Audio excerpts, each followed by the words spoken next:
నమస్తే, welcome to journalist TV news. తనకు ప్రజలకు మధ్య రోజు రోజుకు పెరుగుతున్న అగాధాన్ని అధిగమించేందుకు మంత్రి పొంగులేటి శ్రీనివాసరెడ్డి సరికొత్త పంథాకు శ్రీకారం చుట్టారు. మంత్రిగా తొలిసారి తెలంగాణ కేబినెట్ లో కీలక బాధ్యతలు నిర్వహిస్తున్న పొంగులేటి శ్రీనివాసరెడ్డి ప్రజలతో మమేకమయ్యే అవకాశాలు రోజు రోజుకు దూరం అవుతున్నాయి. పాలేరు ఎమ్మెల్యేగా ఎన్నికైన నాటి నుంచి పని ఒత్తిడి, నూతన బాధ్యతల వలన పాలేరు ప్రజల్లో కొంత అసంతృప్తి నెలకొంది. ఈ నేపథ్యంలో పాలేరు నియోజకవర్గంలో ఇద్దరు పిఆర్ఓలతో ప్రజల సమస్యలను ఎప్పటికప్పుడు పరిష్కరిస్తానని హామీ ఇచ్చారు. అయినా ప్రజలను మంత్రి పొంగులేటి మాటలు సంతృప్తి పరచలేదు.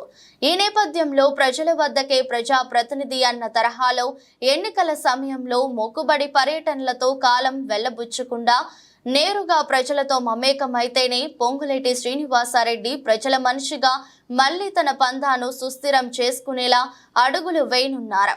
క్యాంపు కార్యాలయంలో ఎవరు లేరనే అపవాదుతో పాటు మంత్రి హోదాలో ప్రజలకు దగ్గర కాలేకపోతున్నారనే పలు అంశాల ఆధారంగా పాలేరు నియోజకవర్గ ప్రజలతో నేరుగా మాట్లాడి వారి సమస్యలను తెలుసుకునేందుకు రంగం సిద్ధం చేసుకున్నారు.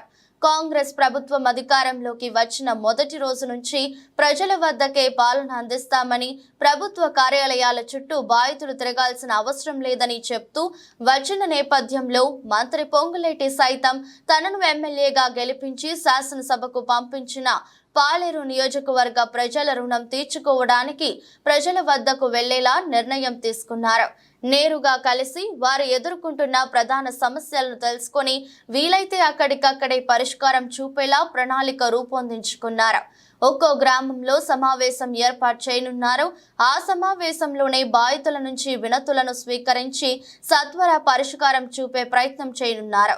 ప్రజల వద్దకే పొంగులేటి కార్యక్రమం ద్వారా కలుసుకుందాం రండి అని ప్రజలతో మమేకం కానున్నారు.